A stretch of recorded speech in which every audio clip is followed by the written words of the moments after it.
Durante décadas, la historia de Cuba ha sido presentada como si dos voces gigantes sostuvieran todo el relato nacional. Como si cualquier intento de entender el país exigiera mirar únicamente hacia el balcón de la Plaza de la Revolución, donde los discursos interminables se convertían en ley y donde la figura de Fidel Castro, siempre imponente, siempre protagonista, marcaba el ritmo de la vida de millones. Pero lo que nadie decía, lo que la historia oficial ocultó con un silencio casi religioso, es que detrás de esas voces había un tercero. Un hombre que no hablaba en público, pero cuyo nombre abría puertas y despertaba miedos. Un hombre que no comandaba tropas, pero que podía cambiar destinos con una llamada. Un hombre capaz de gritarle al mismísimo Fidel sin sufrir consecuencias, algo impensable para cualquier otro cubano. Ese hombre, casi un fantasma en la narrativa del poder, fue Ramón Castro Ruz. El hermano mayor. El original. El molde genético del clan. El patriarca escondido en las sombras de una familia que controló el país durante más de medio siglo.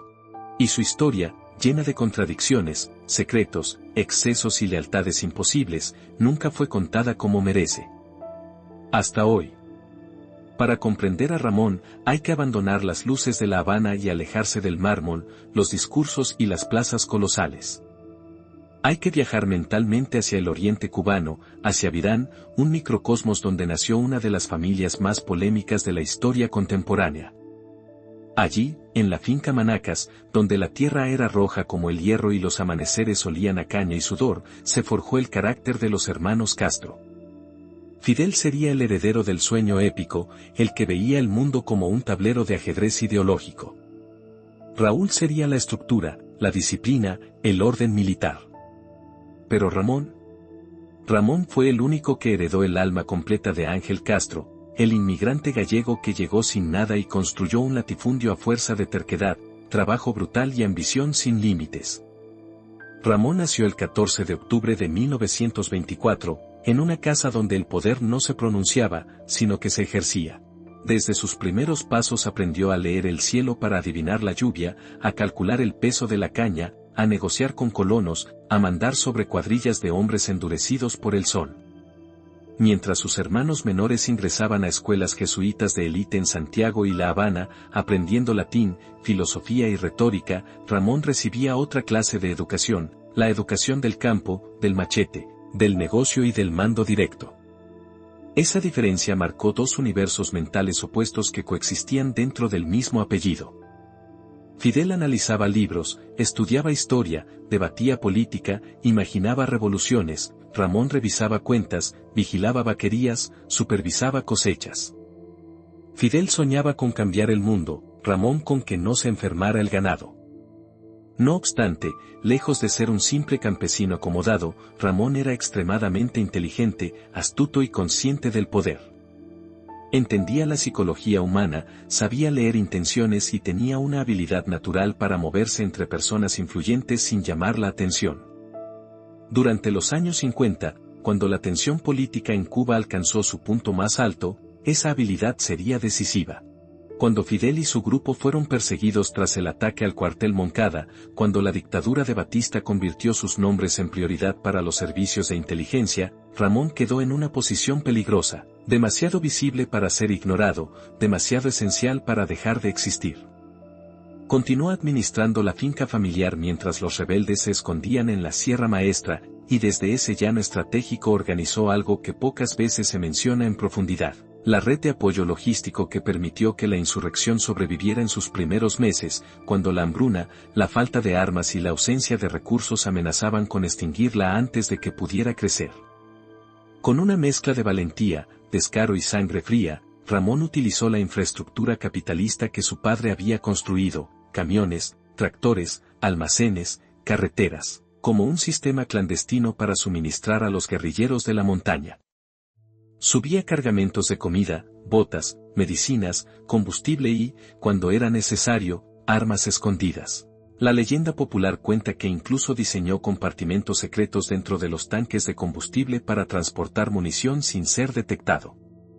Mientras tanto, en la hacienda Manacas, organizaba fiestas pantagruélicas a las que invitaba a capitanes de la Guardia Rural. Música, ron, lechón, baile, una escena festiva que desarmaba las sospechas y que le permitía distraer a los oficiales mientras, por la puerta trasera, salían cargamentos rumbo a la sierra. El riesgo era extremo. Una sola mirada sospechosa, un soplo, un error mínimo, y Ramón habría sido detenido, torturado o ejecutado sin juicio. Ya había estado preso en 1953, simplemente por su apellido, aunque no había participado en el Moncada. Aquella prisión temprana fue un aviso de lo que significaba cargarse el peso del apellido Castro en un país polarizado. Pero sobrevivió. Sobrevivió porque sabía cómo jugar en ambos tableros, el de la élite rural que aparentaba neutralidad y el de la conspiración rebelde que necesitaba cada lata de comida y cada bala. Sin embargo, detrás de toda esa estrategia había algo aún más íntimo. Ramón no ayudaba a los rebeldes por un compromiso profundo con la ideología. No soñaba con la revolución socialista ni con el futuro comunista de la isla. Su motivación era más simple, más primitiva, más poderosa, la lealtad familiar. Fidel era su hermano. Raúl era su hermano. Y Ángel, el patriarca, les había inculcado que la sangre se defendía por encima de cualquier principio político. Esta lealtad se transformaría en tragedia emocional cuando, tras el triunfo de la revolución el 1 de enero de 1959, Fidel firmó la Ley de Reforma Agraria. Para la mayoría de los cubanos, el decreto representaba una justicia esperada desde hacía décadas. Para Ramón, significó el final de un mundo. La ley prohibía el latifundio y exigía la expropiación de grandes propiedades. En términos prácticos, significaba que Ramón debía desmantelar con sus propias manos el imperio familiar que su padre había levantado con tanto esfuerzo y sacrificio. Y lo hizo. Supervisó el reparto de tierras, entregó títulos, acompañó a inspectores y funcionarios, y trató de explicarle a su madre, una mujer profundamente unida a la tierra, que aquello era irreversible. Su madre, Lina Ruz, quedó devastada. Para ella, la finca no era riqueza, era identidad, era hogar, era historia. Verla desaparecer en nombre de un proyecto político que sus hijos más pequeños impulsaban fue un golpe emocional que nunca superó. Y en medio de ese huracán sentimental, Ramón quedó atrapado en un limbo. Ya no era terrateniente, pero tampoco era revolucionario en el sentido clásico. No era ministro, no era comandante, no era estratega militar. A partir de ese momento, comenzó a reinventarse, a ocupar un espacio ambiguo dentro del nuevo sistema, poderoso pero sin rango formal, influyente pero sin discurso público, temido pero casi siempre silencioso. Un hombre que recorría el país en su jeep, vestido de guayabera y sombrero de yarey, actuando como un señor feudal dentro del socialismo naciente. A medida que la revolución se consolidaba y el nuevo gobierno tomaba forma, Ramón Castro entró en una etapa peculiar de su vida, una especie de territorio intermedio donde nunca estuvo completamente dentro del sistema, pero tampoco fuera de él. No era un político de traje, no era un cuadro del partido, no era un jefe militar. Y sin embargo, su presencia funcionaba como una columna invisible que sostenía partes esenciales del Estado recién nacido. Mientras sus hermanos asumían papeles protagónicos en la construcción de un nuevo país, Fidel como líder máximo, Raúl como arquitecto del ejército y la seguridad, Ramón se convirtió en un consejero oficioso, un operador pragmático cuya autoridad emanaba no de un cargo, sino de una mezcla de experiencia, apellido y una intuición casi instintiva para entender la tierra y los hombres que la trabajaban.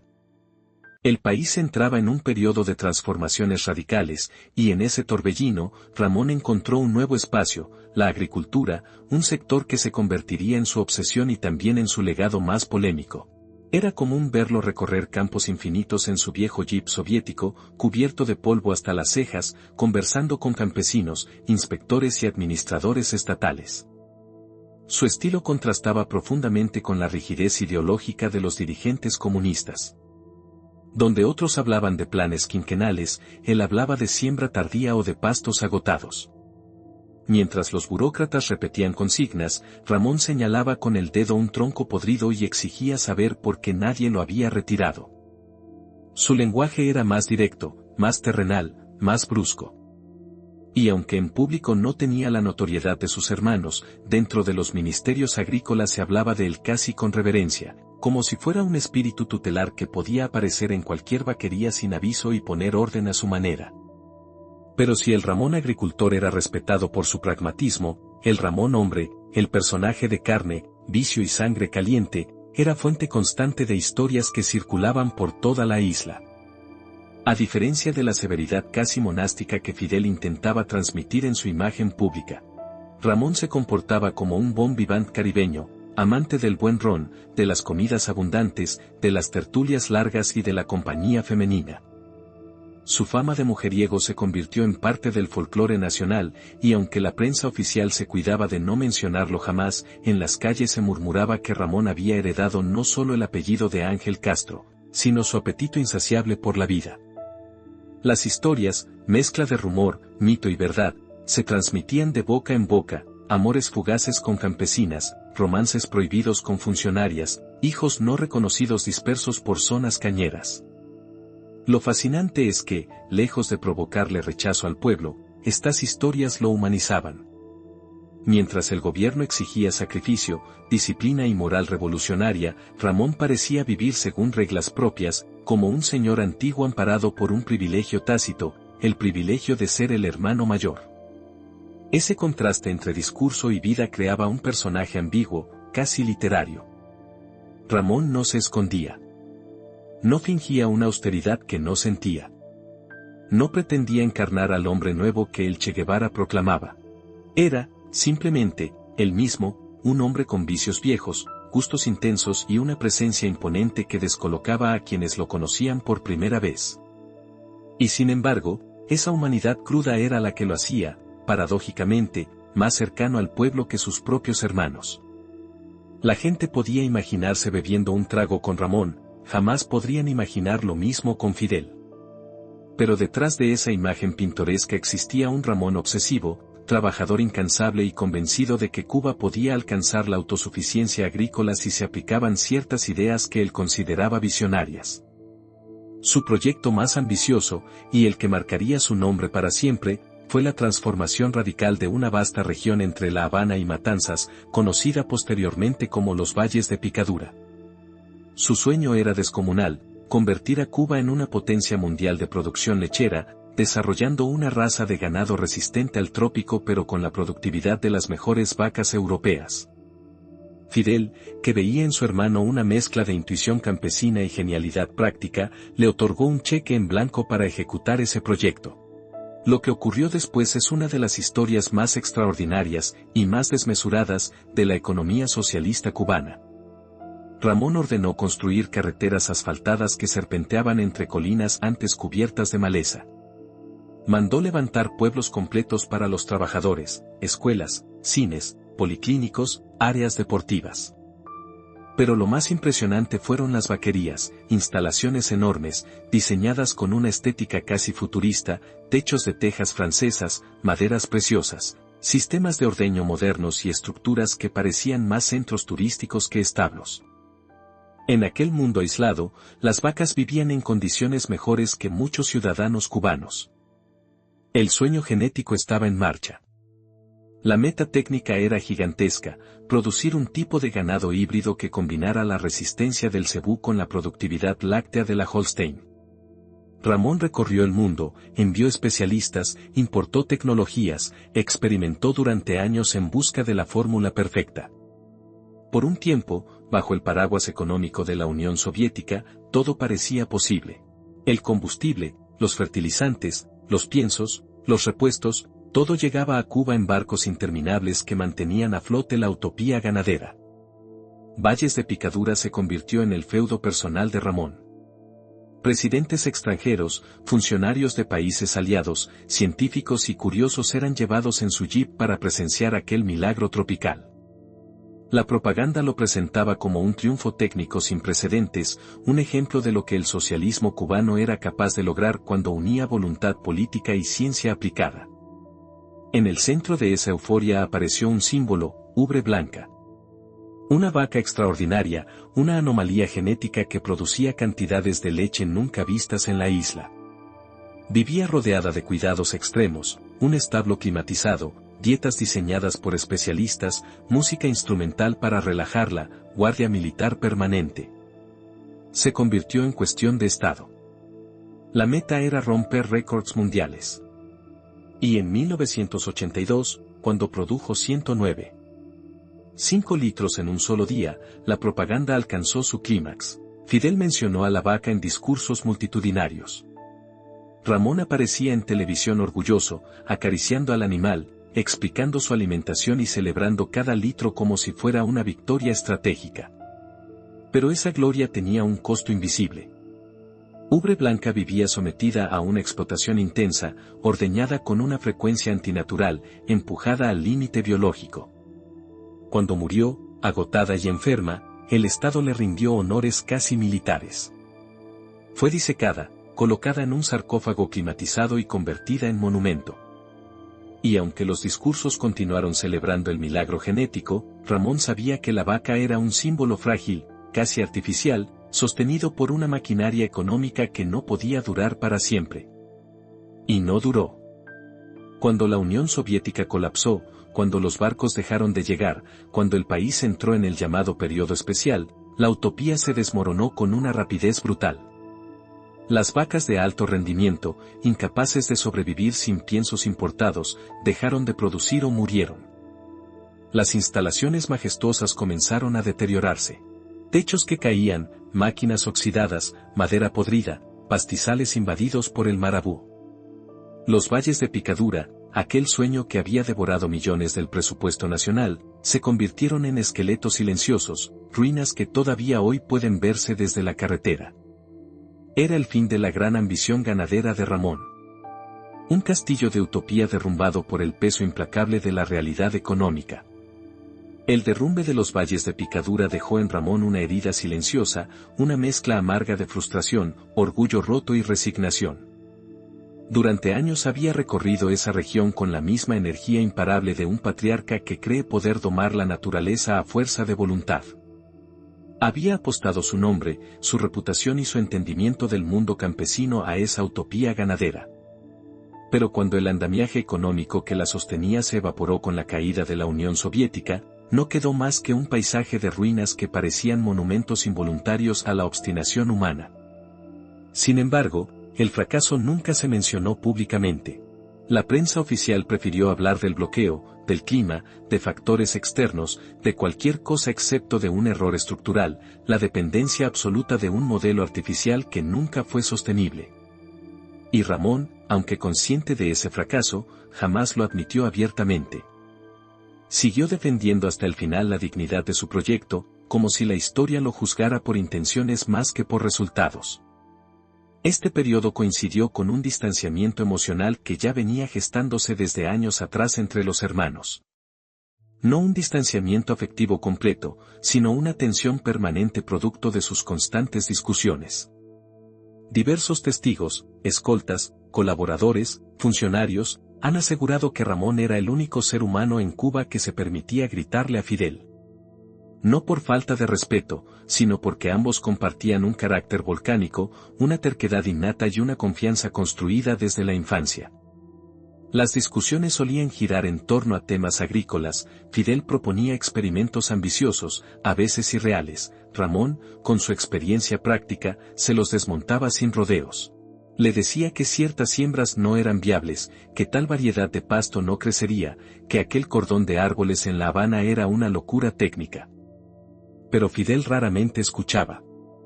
No estaba acostumbrado a que lo contradijeran. Y sin embargo, permitía que Ramón lo hiciera. Porque Ramón era el mayor. Porque Ramón era, en cierto modo, el único hombre al que Fidel no podía dejar de ver como su hermano antes que como jefe de Estado. Estas fricciones eran parte de un juego de poder silencioso en el que también entraba un elemento peculiar, su parecido físico. Ambos altos, robustos, de nariz aguileña y gestos casi idénticos, generaban confusión constante entre quienes no los conocían bien. Cuando alguien en la calle, especialmente un extranjero, le preguntaba a Ramón si era el hermano de Fidel o si eran gemelos, él respondía con la frase que repetiría durante toda su vida, mitad broma y mitad declaración de jerarquía: no, Fidel se parece a mí, porque yo soy el mayor. En esa sentencia había un trasfondo psicológico importante. Para Ramón, él era la raíz de aquella familia. Fidel era la mutación política. Raúl, la disciplina militar.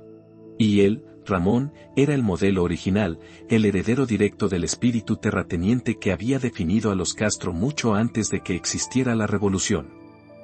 Con Raúl, la relación era distinta. Raúl, más joven, más reservado, más pragmático, siempre mostró hacia Ramón un respeto casi instintivo, producto de la educación tradicional que recibieron. Aunque sus caminos políticos se distanciaron en muchos aspectos, Raúl jamás rompió el puente de afecto fraternal. Cuando asumió el poder tras la enfermedad de Fidel en 2006, se aseguró personalmente de que Ramón no careciera de nada. Le garantizó atención médica, comodidad, discreción y una vejez tranquila, incluso cuando el país atravesaba crisis profundas. Era una forma de honrar no solo a un hermano, sino al símbolo de una época que se desvanecía lentamente. Sin embargo, dentro de la familia Castro existía una herida que nunca cerró, Juanita Castro. La única hermana que rompió con la revolución, que denunció públicamente el giro comunista y que, en un acto que estremeció a la familia, colaboró con la CIA antes de exiliarse en Miami. Para el Estado cubano, Juanita se convirtió en una enemiga, una traidora. Pero Ramón jamás se sumó a los ataques feroces con los que la maquinaria propagandística intentó destruirla. Mantuvo un silencio doloroso, cargado de afecto reprimido. No la defendió en público, porque eso habría sido suicida. Tampoco la insultó. Guardó silencio. Y ese silencio, para quienes conocen la psicología de los Castro, dice más que cualquier discurso. En sus memorias, Juanita describe a Ramón con una ternura que no le concede a Fidel ni a Raúl. Lo retrata como un hombre atrapado en una lealtad imposible, alguien que se quedó en Cuba no por convicción ideológica, sino porque sentía que debía proteger a su tribu desde dentro, incluso si eso le costaba renunciar a parte de sí mismo. Los años finales de Ramón fueron un largo atardecer. La vitalidad que lo caracterizó durante décadas comenzó a desvanecerse. Se retiró a una finca en las afueras de La Habana, un espacio que intentó convertir en una versión modesta y casi simbólica de sus viejos proyectos, sembraba frutales, criaba animales, caminaba entre árboles como si buscara reencontrarse con la esencia de quien había sido. Había días en que hablaba con la misma energía de su juventud, describiendo planes agrícolas que ya nadie se atrevía a financiar. Otros días caía en silencios prolongados, mirando la tierra como si leyera en ella el paso irreversible del tiempo. Poco a poco, su presencia pública se fue diluyendo. Ya casi no aparecía en fotos, no asistía a eventos oficiales, no se mostraba en recorridos. Cuba cambiaba lentamente bajo el mando de Raúl, con reformas económicas tímidas que abrían pequeñas grietas en el modelo ortodoxo que había marcado la vida de la isla por décadas. Para Ramón, ese nuevo rumbo no tenía sentido. Él pertenecía a otra era, a un modo de entender el trabajo y la producción que ya no encajaba en el presente. Era una figura del pasado, un hombre que había conocido la abundancia artificial del subsidio soviético y la devastación del periodo especial, pero que nunca dejó de creer que la tierra, si se la escuchaba, podía dar más de lo que daba. Finalmente, la biología cumplió su ciclo. El 23 de febrero de 2016, a los 91 años, Ramón Castro Ruz murió en La Habana. Su muerte pasó sin estridencias, sin discursos grandilocuentes, sin honores excesivos. Fue cremado, como había pedido, y sus cenizas viajaron a Virán, regresando a la tierra donde todo comenzó. Volvió al panteón familiar, junto a Ángel y Lina, cerrando un círculo que abarcó casi un siglo de historia cubana. La figura de Ramón Castro deja un legado complejo, imposible de reducir a una etiqueta simple. Fue un terrateniente dentro de una revolución comunista, un bon vivant dentro de un sistema que predicaba austeridad, un hombre con privilegios obscenos en un país donde la escasez era norma. Fue cómplice de un régimen autoritario, pero también un ser humano cargado de contradicciones, que buscó proteger a su familia incluso cuando esa protección implicaba renunciar a su propia libertad. Intentó cuadrar un círculo imposible, vivir como un hacendado en un país sin haciendas, Dirigir utopías agrícolas en un sistema incapaz de sostenerlas y ser parte de una revolución que él mismo nunca terminó de creer del todo.